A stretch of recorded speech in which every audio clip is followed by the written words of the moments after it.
everybody, it's Risa from Hudson Valley Vintage. Welcome to Get Your Paint On. Well, good morning. I am really finishing up this beautiful farmhouse table that we have been working on. Good morning, Lori. All right, so this farmhouse table used to look just like this table. Almost exactly the same. The one I'm showing you right now is a little bit narrower, maybe just by a few inches. Otherwise, they're almost identical. So what we did is we cleaned it really well. We sanded the top. We painted the base in General Finishes Antique White. And we have stained the top with General Finishes Gel Stain in Java.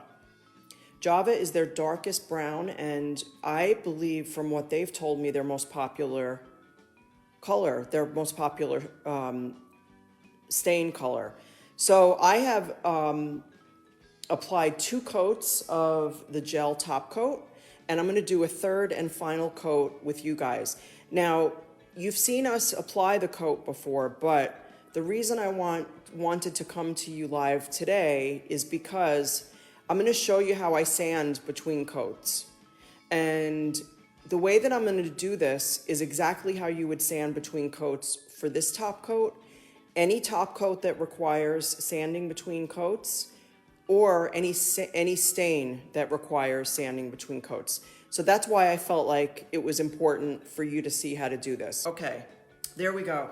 So I'm going to start on this end. Now this is a refractory table, which means that the leaves store inside. So let me show you. You can see a space right here.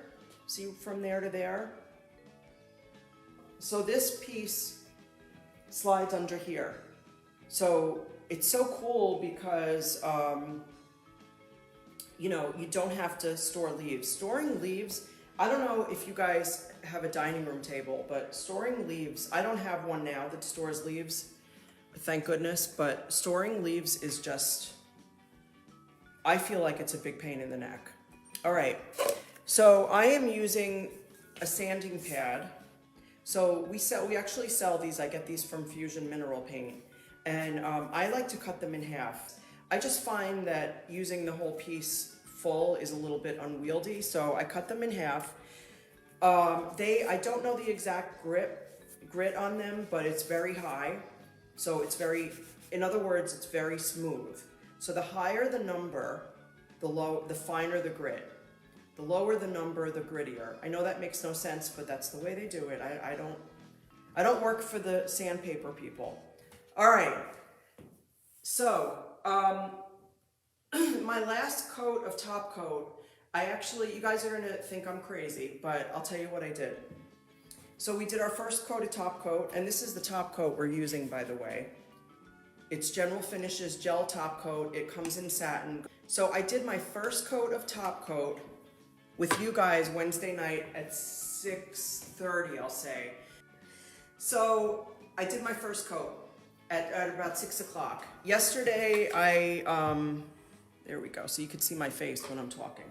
Yesterday, I did a second coat at 2 o'clock, and you're gonna think I'm so crazy, but I wanted to have the time in between coats be equal. So what I did was I sat down and I did the math, figuring out 6:30, and then I'm doing it at 10 o'clock today, and I split it down the middle, and I did my second coat 20 hours after the first coat, and now this coat is 20 hours after the second coat.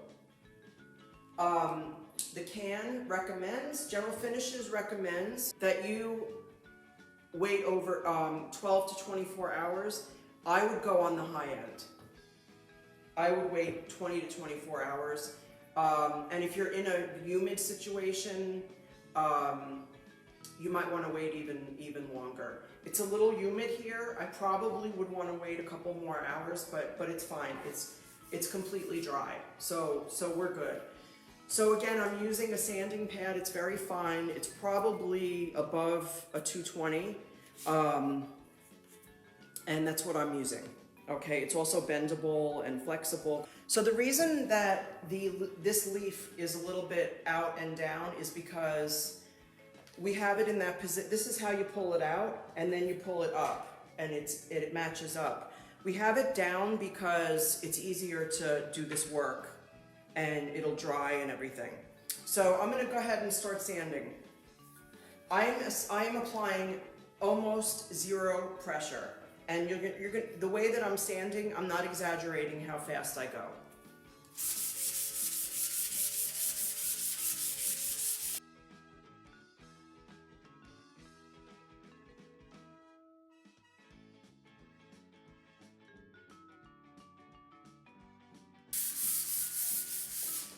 That's it. That's it. That's all I'm doing, okay? That's really, really fast. So let me show you how it looks. Okay, so this is the part I just sanded. This is the part I have not sanded yet. Okay, so now I'm gonna move on. Okay, so before I start staining, I'm going to get a towel. I'll be right back.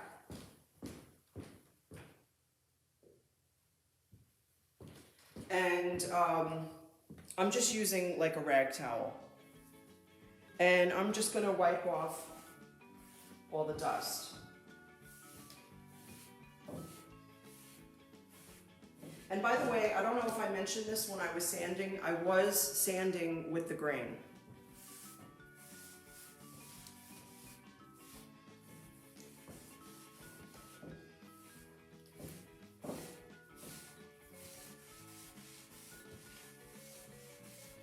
And you know what, I'm just gonna sand this little bit here because I don't wanna get this onto the gel stain.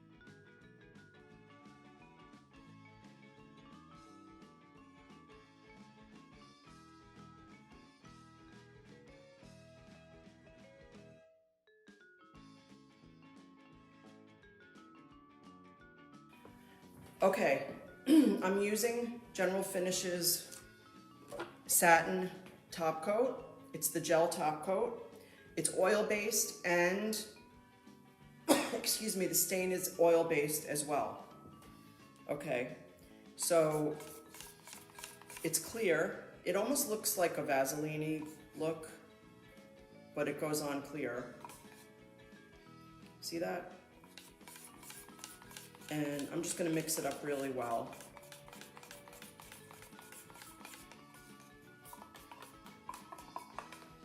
And I'm applying it with a sponge brush.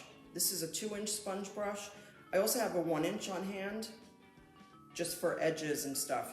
Now, I do want to be careful that I don't get any on the paint that we've already done. And I'm pretty careful with this. I don't glop it on. And really, there's no need to glop it on because as long as you're covering everything, you're good.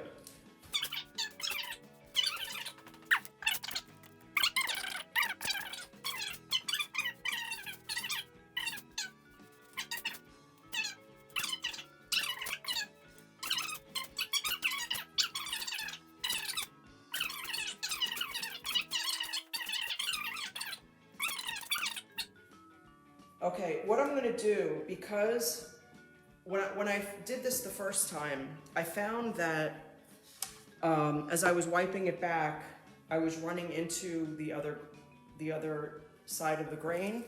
So I'm going to just wipe back the center part first. I'm only doing it because this piece has the wood grain running in so many different directions. I'm using a blue shop cloth. These are by Scott's. I don't get any money from them, although I feel like I should. No, I don't. But I like theirs better than the generic ones. They're just better. They're smoother. They're just better. There are a lot of generic ones.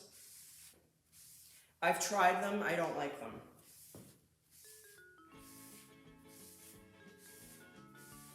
So I'm just wiping back with the grain. I'm just gonna.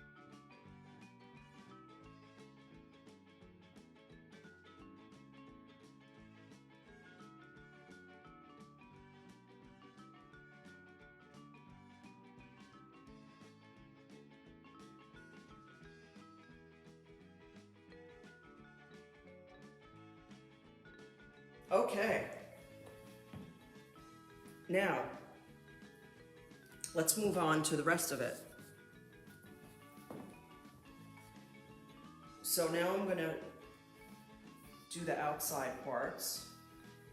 Now Kevin has told me that the outside, the frame, the part of this table that looks like a frame is solid oak. And it's just the inside that's a veneer, this inside part. Same thing on the main part of the table. Now veneers, back when this table was built, probably like 1920s, veneer is not a bad thing. The reason they used a veneer is because they wanted to do different designs in the wood that you can't normally do. And underneath the veneer is solid oak.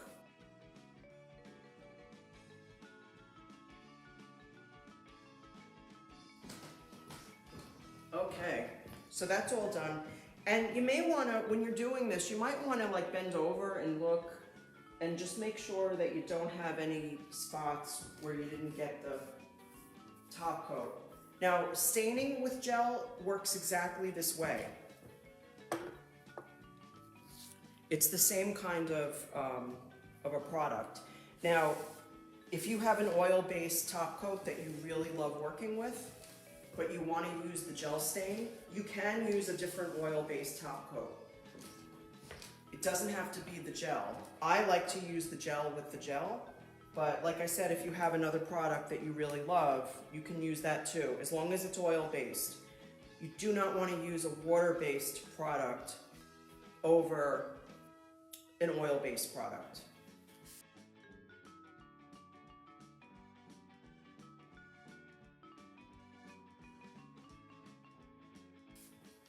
So that's it.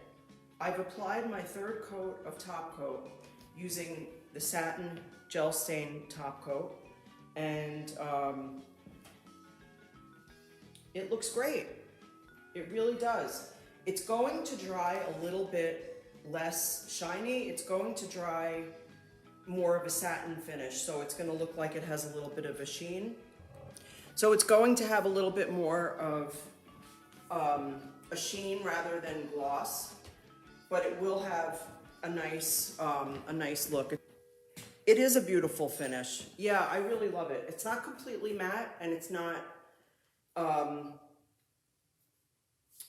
glossy. So it's got a little bit of a sheen. I'm gonna take you to another part of my store. So the care for this, you know, Wendy, I don't know about you, but I generally recommend to all my customers that you know, I don't like any harmful products, like, you know, and I don't want you to use like Pledge and all that stuff. I would just use, you know, maybe a teeny bit of a dish soap, you know, just like the teeniest bit with water, and that's it. Rather than, you know, using a lot of chemicals, which I think our mothers have used. My mother used to run around the house with a bottle of Pledge and lemon oil. I don't know what for. Okay. So let me take you over here to this dresser.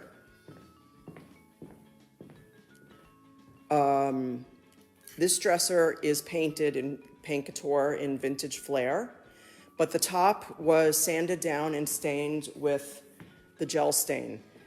So there is light. I have a lot of spotlights around on the ceiling, but this is what the finish will look like. Oh, thanks, Susan. I love it too. When it dries. Although, like I said, because of the light, you can see the spotlights. You could see the spots where the spotlights are shining on. There's several shining on this. But the gel satin top coat will not be shiny. It's more of a satin finish. Now this one is black. The one I'm showing you right now is black. I love the dark ones. Those are my favorite. My favorite is carbon gray, which I've sold all my pieces in carbon gray. This one is Java. The one that I've been working on today is Java. Take care, everybody. Thank you so much.